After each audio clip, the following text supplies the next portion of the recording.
دەچمە ماڵێکێک لە بەشداربووانی پرۆژەی میهاد. ئارام محەممەد ئەمین بەشداربوویەکی تاقیکردنەوەی پرۆژەی میهادە بۆ لەبەرکردنی سوورەتی ئەڕەحمان. وەڵامی پرسیارەکانی بە شێوازی هونەری جوان نووسی وەڵام داوەتەوە، بە شێوەیەک بووەتە جێگەی سەرنجی هەموو کەسێک. ئارام باسی ئەومان بۆ دەکات ویستوێتی لە ڕێگەی جوان نووسی و هونەری خەتخۆشیەوە سەرکەوتوو بێت و بتوانێت یەکێک بێت لە 12 یەکەمەکە. بەنسبەت سوورەی ڕەحمانەوە من خۆم دەمێک بوو لە مناڵی و باوڵن لەبەرم کردبوو. ینی زۆر یەکێکە لەو سوورەتانەی کە زۆر خۆشەویستە لام بۆ ناسرا بە بووکی قورئان وەکو نازناوی سوورەتەکە. ڕۆژێ دانیشتی بووم خێزانم وتی شتێکی ئاوا هەیە، پێشبڕکێکە مسابقەیەک ئیعلان کراوە بۆ ناڕۆی، تر پێشنیاری خێزانم بوو دەستی خۆش بێ. وتم باش ئینشاءڵڵا ڕۆم، باش بوو بەشداریم کرد. بەڵام وتم پێش ئەوەی بەشداری بکەم با من جیاوازتر لە بەشداربووەکانی تر هونەری جوانووسی تیا بەکاربێنم. وەسپاس بەخوا چەند ئامانجێکم هەبوو لە هونەری جوانووسی.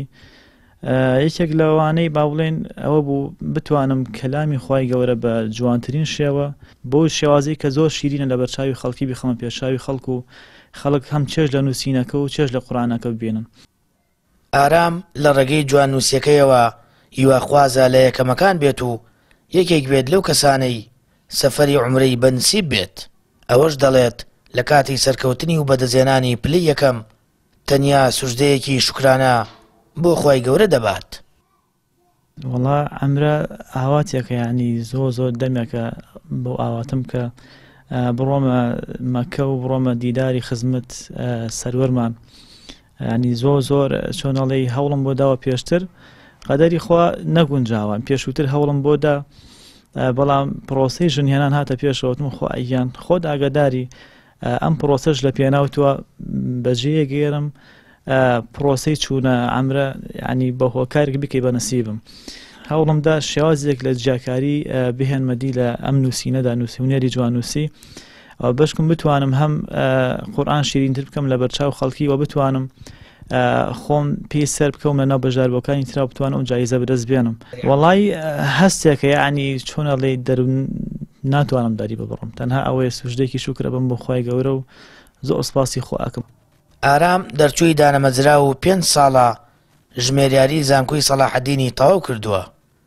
هیواخوازە لە ڕێگەی جوان نووسیەکەیەوە سەرکەوتنی بەدەستێ نابێ، چونکە وەک خۆی دەڵێت ماوەی چەند ساڵێکە ئومێدی ئەنجامدانی عومرەی هەیە و ئاواتە خوازەیەکێک بێت لەو 12 کەسەی مژدەی سەرکەوتنی پێدەدەن. ئارام خێزاندارە و خاوەنی یەک منداڵە و لە ڕێگەی ماتۆرێکی سێتایەوە بژێوی ژیانی دابین دەکات. سامان فتاح کەناڵی ئاسمانی پەیام هەڵەبجە.